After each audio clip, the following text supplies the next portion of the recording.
सीमा ma'am, आप करते क्या हो जयपुर में? सर अभी तो प्योरली इन्वेस्टमेंट, हस्बैंड और बच्चों से जो गिफ्ट के रूप में कोई ज्वेलरी नहीं चाहिए, पैसे चाहिए, उसको इन्वेस्टमेंट में लगाती हूँ। वो अरे फिर वाह। 4 पैसे कमाती हूँ, वो भी टैक्स में चला जाता है सर। अच्छा। पहले सैलरी पे टैक्स, उसके बाद उस पे भी टैक्स, फिर बाजार चलिए, में अच्छा कुछ है, आपने खरीदने बोला जाओ उस हस्बैंड और पे भी बच्चों से टैक्स। कुछ नहीं चाहिए, कैश पैसा चाहिए और पैसे को स्टॉक मार्केट में डालना है, इन्वेस्ट करना है। जी कैसे इन्वेस्ट। इन्वेस्ट करते हो? स्टॉक कैसे डिसाइड करते हो? आप खुद ही डिसाइड कर रहे हो या कोई गाइड करता है? हस्बैंड भी करते हैं, साथ में आपकी चैनल देखती हूँ, और अब काफी टाइम हो गया तो खुद डिसाइड करती हूँ। परफेक्ट है। सीमा मैम, पहला सवाल कौन सा अमित जी के लिए? सर ई मुद्रा लिया मैंने, 100 शेयर्स हैं 948 की रेट पे, तो इसके लिए क्या करूँ? ई मुद्रा प्रोटीन ई भी लिया। 948 पे खरीदा है, 960 के आसपास मेरे ख्याल से।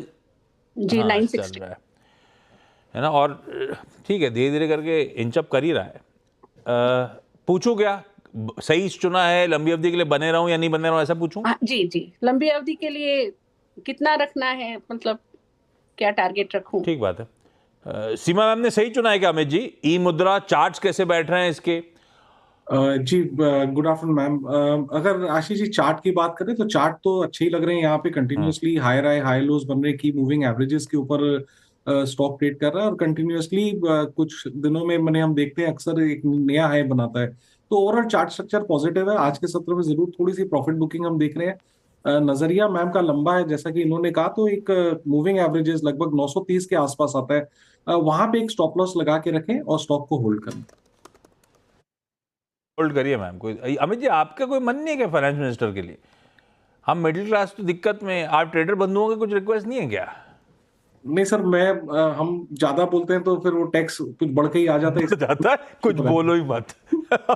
मैडम, हमें ध्यान ही ना दे, ज्यादा अच्छा है। हाँ, ये बात भी सही है कि ये भी एक अप्रोच है। अच्छा, अहमदाबाद जा रहा हूँ भविषा सुवा जी के पास। Bhavisha ma'am, hi, good afternoon Bhavisha ma'am. Good afternoon sir. क्या करते हो अहमदाबाद में भविषा मैम आप? सर मेरा एक छोटा सा रिक्रूटमेंट एजेंसी है खुद का, एंड साथ में अभी जस्ट 6-8 महीने से सीख रही हूँ शेयर मार्केट। रिक्रूटमेंट एजेंसी मतलब जी बेसिकली कंपनीज के साथ टाई अप है, उनके लिए सोर्सिंग करते हो, क्या होता है? जी सर, कॉर्पोरेट कंपनीज के साथ टाइप रहता है। और कैसा इस समय कंपनीज को रिक्रूट कर रही है या मामला ठंडा पड़ रहा है? नहीं नहीं सर, काफी अच्छा जा रहा है। मैं और अमित जी रेज्यूमे भेजते हैं आपको, देखो आप फिर। भविष्य मैम, पहला सवाल कौन सा? सर मैंने HDFC 9020 का 3 लॉट लिए थे 675 के। HDFC 9020 call. Okay, 1920 yes 1920 call. 1920 का कॉल लिया HDFC बैंक का? जी सर। क्यों लिया? सर एक फ्रेंड के थ्रू एक टिप थी, तो मेरा एवरेज उसमें 5.65 का 3 लॉट है। फ्रेंड ने क्या बोला था? सर वो जाएगा अब 2200 का कुछ उनका टारगेट था। वो लंबी अवधि का हो सकता है, अपन ने तो कॉल लिया हुआ है, जी सर। एक्सपायरी अगले हफ्ते खड़ी है। जी सर। इसमें चल कितने पर आए? कुछ पैसे बचे, डायरेक्टर साहब नहीं बचे? 60 पैसे बचे हैं। दलाली एडजस्ट हो रही है, ऊपर आ रहा हो तो निकल लेना चाहिए वैसे तो, लेकिन अमित जी ज़्यादा बेहतर बताएंगे। अमित जी चला दो यार, 2 हफ्ते में कुछ हो जाएगा क्या? 1960 वाला कॉल, नहीं आशीष जी, 1920 वाला, सॉरी जी डिस्टेंस बहुत ज्यादा है। करंट प्राइस 1653 है, इन्होंने 1920 रुपए का लिया, तो संभावनाएं ऑलमोस्ट जीरो के बराबर है। तो कुछ भी बड़े, बिकॉज बहुत फास्ट ये डिप्रिशिएट करेगा, 10 दिन रह गए, तो यहाँ से निकलने की सलाह है। और मैम को ये एडवाइस है कि कभी भी कोई स्टॉक में अगर आपको मोमेंटम लगता भी है, अगर आपकी स्टडी कहती है या किसी पे आपको विश्वास है कि नहीं इसमें मोमेंटम लग रहा है, तो इतना आउट ऑफ द मनी मत लीजिए। अगर लेना भी है तो 1 और 2 स्ट्राइक्स, जैसे अगर 1650 का भाव चल रहा है और आपको लगता है कि ये 1700 तक जा सकता है, that is a more reasonable target. तो 1 और 2 strikes out of the money लीजिए। ज्यादा आउट ऑफ द मनी लेंगे तो वो डेप्रिशिएट कर जाएगा, और जैसे कि हमने इस केस में देखा, आपको लॉस हो जाएगा। तो इतना आउट ऑफ द मनी कभी मत लिया करिए। तो बेसिकली अगर 1650 1660 पे चल रहा है तो 70-80 वाला लेके खत्म करें, है ना? जी जी, अगर हमारा व्यू मोमेंटम का, बिकॉज ऑप्शन तभी लेना चाहिए जब हमें मोमेंटम नजर आए स्टॉक। बिल्कुल ठीक है। और इतनी दूर का बस कहने के लिए हो गया कि आपकी दलाली बड़ी कम जाएगी इसलिए ले लो, और चल गया तो ऐसा हो जाएगा, चलने की लाइक्लीहुड ना के बराबर है मैम। ये जितना लगाया सब डूब गया। दलाली निकल रही 60 पैसे पे, तो मैं अमित जी निकल जाए ना, जो है दिखाई स्क्रीन से, आशीष है जी ना। निकलना ही चाहिए because this is unrealistic target for 30 हाँ नहीं, निकल जाइए मैम, कुछ नहीं बचा इसमें, सारा नुकसान हो गया मैम। ये गलत आइडिया था। और फ्रेंड ने अभी तक रख रखा है कि वो निकल गया? उन्होंने भी रखा हुआ है। हाँ, उनसे भी बोलिए निकले, अनलाइकली सिनेरियो है। Okay. कुछ प्ले आउट हो इस पे। अच्छा, ये सारे कॉल पुट पे करते हो या कैश वैश में भी डिलीवरी भी लेके रखते हो मैम?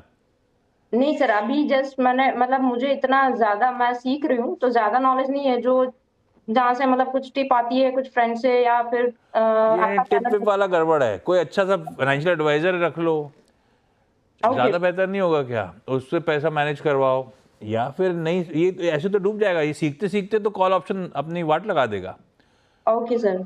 है ना। ये ऑप्शन में ट्रेड करके शुरू सीखना गलत आइडिया है मैम। अच्छा, आपने कभी पढ़ा इनके बारे में कुछ, या ऐसे ही फ्रेंड ने बोला था ले लो तो ले लिया? नहीं सर, मैंने मतलब मैं थोड़ा सा देखा था मैंने चार्ट वगैरह, काफी उसमें थोड़ा ट्राई किया, बट मुझे उतना कुछ समझ में नहीं आया टू बी ऑनेस्ट।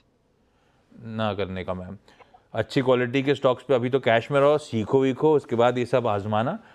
और वो भी प्रॉब्लम है तो बढ़िया किसी एडवाइजर से कंसल्ट करने का, थोड़ा सीख के करने का। नहीं तो जब तक सीखेंगे अपन, पता नहीं कैपिटल नहीं बचे ना, तो क्या फायदा। सही है। सीमा मैम, अगला सवाल। सर HDFC लाइफ है 200 शेयर्स 693 पे, और ये सर 2021 में भी इसके यही भाव थे, इससे भी ज्यादा। फिर ये बढ़ता ही नहीं है, बस फ्लैक्चुएट इसी रेंज में। तो क्या करूँ अभी? अमित जी यार, ये कुछ चल के नहीं दे रहा है। नाम के लिए तो अच्छे नाम है, HDFC ग्रुप की कंपनी और ये वो सब, ये कितने सालों से इसी जोन के इर्द गिर्द घूम रहा है। क्या करना चाहिए? अभी भी 50-60 रुपए का लॉस ही हो रहा है मेरे को। जी आशीष जी, डेफिनेटली स्टॉक ने कुछ नहीं किया और डिसअपॉइंट ही किया, और करंटली भी हम देख रहे हैं 200 डेमा से एक रिजेक्शन यहाँ पे मिला और थोड़ा सा नीचे आ गया।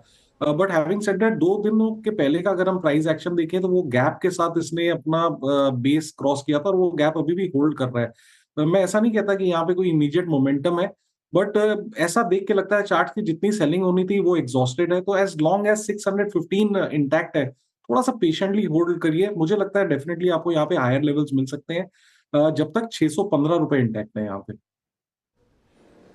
615 जब तक इंटैक्ट है, हायर लेवल्स मिल जाएंगे आपको। होल्ड करिए सीमा मैम। भविष्य मैम, अपना अगला सवाल। सर मेरा अगला नेक्स्ट भी ऐसा ही कुछ ठीक है। JSW स्टील, हाँ, जनवरी का कॉल है 1000 का। JSW स्टील 1000 का 920 पे चल रहा है, इसी एक्सपायरी का। ये भी मुश्किल हो गया है। हालांकि ये तो फिर भी रियलिस्टिक था, वो तो अनरियलिस्टिक था, लेकिन ये भी मुश्किल है। क्या 5.5 पे लिया हुआ है? हाँ सर, 5.550 डॉक्टर का। साहब, खोलोगे क्या जनवरी का? 5.5 का आधा हो गया है। टाइम डिके भी और खत्म ही हो। क्या करें अमित जी? JSW स्टील जनवरी 1000 का कॉल 5.55 पे खरीदा हुआ है, जी निकल जाए? जी आशीष जी, निकलना ही सही रहेगा क्योंकि स्टॉक 200 डेमा के नीचे ट्रेड कर रहा है और बीच बीच में कोशिश जरूर करता है। जैसे कि आज अर्ली मॉर्निंग भी हमने देखा एक अटेम्प्ट लिया 925 तक। तो 925 भी अगर निकलता तो एक 50 day exponential moving average resistance आता लगभग 938 के आसपास। तो मेरी सलाह ये है कि थोड़ा सा डिफिकल्ट है, टाइम कम है। मैं ये नहीं कहूंगा चार्ट खराब है, चार्ट कंसोलिडेट कर रहा है, लेकिन जैसा कि मैंने मैम को पहले कहा, ऑप्शन तभी लेना चाहिए जब हमें अंडरलाइंग में एक अच्छा खासा मोमेंटम नजर आ रहा हो।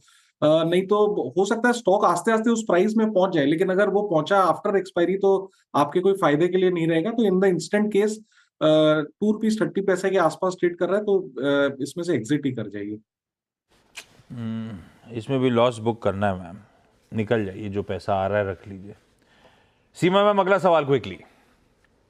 सर नोवार्टिस इंडिया है 100 shares at the rate of 1100, 1100 रुपए में लिया था। 1100 पे नोवार्टिस खरीदा हुआ है। अमित जी चार्ट देखेगा, आमतौर पे चर्चा में आता नहीं है नोवार्टिस।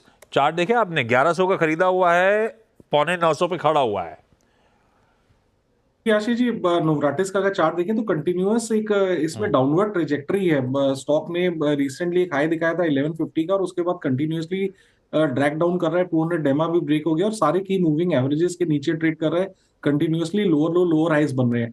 तो मेरी सलाह यहाँ पे यही है कि थोड़ा बहुत भी बाउंस मिले तो यहाँ से एग्जिट करने की कोशिश करें। बाउंस में एग्जिट मतलब इनका भाव मुश्किल ही है, जी ऐसा मानूं? जी, फिलहाल तो चार्ट देख के मुश्किल लगता है। मैम बाउंस आए, लॉसेस थोड़े मिनिमाइज हो रहे हो, निकलने की कोशिश